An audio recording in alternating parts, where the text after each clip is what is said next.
Mga tsuper at motorista umaaray na sa halos 3 piso kada litro na taas presyo sa mga produktong petrolyo ngayong araw, October 15.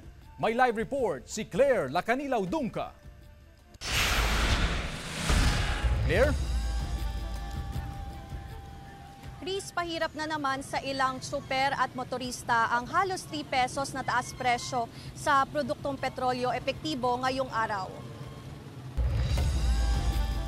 Gamit ang garong, araw-araw nagde-deliver ng panindang ulam ang 46 anyos na si Roy Ordoña mula Barangay Mayombo, Dagupan City. Malaking kabawasan daw sa kanyang kita ang halos 3 pesos na taas presyo sa produktong petrolyo na ipinatupad ng ilang kumpanya ng langis ngayong araw, October 15. Malaking bagay na rin po yung 3 pesos na itinaas, ma'am, kasi po pambili pa ng mga rekado sa mga pagkain niluluto ko.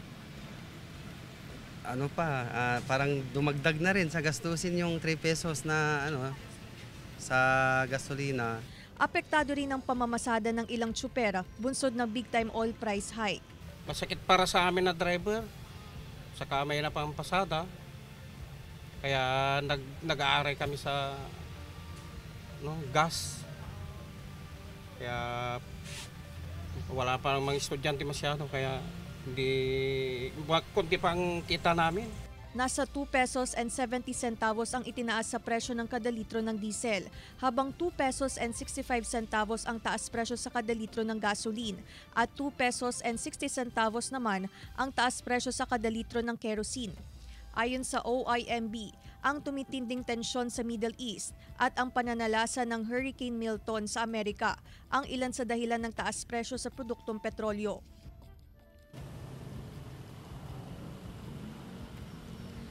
Chris, ngayong hapon ay makakasama natin ang presidente ng One Pangasinan Transport Federation na si Sir Bernard Tuliao at aalamin natin kung ano yung reaksyon nila dahil nga halos 3 pesos yung taas presyo sa produktong petrolyo ngayon. Sir, magandang hapon po. Yes, magandang hapon po sa inyong lahat. Sir, ngayon po na halos 3 pesos yung taas presyo, ano po yung reaksyon po ng transportasyon o sektor ng transportasyon dito, sir? Well, unang-una, masakit para sa hanay namin sa transport sector. At isang pangunahin dito, yung ginagawa yung kalsada sa atin, traffic, tas sabay ng pagtaas ng krudo. Kaya mabigat, malaking dagok sa amin po yan. Okay, sir. Sir, paano po naapektuhan yung sektor ng transportasyon dahil nga sa patuloy na pagtaas sa presyo ng produktong petrolyo, sir? Well, unang-una, sa mismong araw-araw na pangangailangan nila, yung kita, yung boundary, siyempre malaking bawas po yan. Yan ang epekto po niyan. Kaya problema talaga. Okay, sir. Sir, sa tingin niyo po ngayong, lalo na po ngayong bare months, inaasahan at ang taas presyo sa produktong petrolyo, sir. Sir, kailangan po bang i-regulate yung paggalaw sa presyo ng produktong petrolyo ng gobyerno, sir? Dapat lang, sana noon pa dapat i-regulate itong crudo natin. Kasi kung regulated ito, kontrolado natin ang presyo, kaya makukontrol din yung pagtaas ng crudo natin. Yun na po. Okay, sir. Sir, pinag-aaralan po ba natin, sir, yung fair hike kasabay nga po ng paggalaw sa presyo ng produktong petrolyo, sir? Yes po, pinag-aaralan po natin ito, no?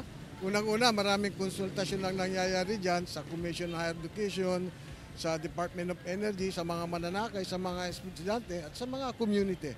Talagang pinag-aaralan po namin yan.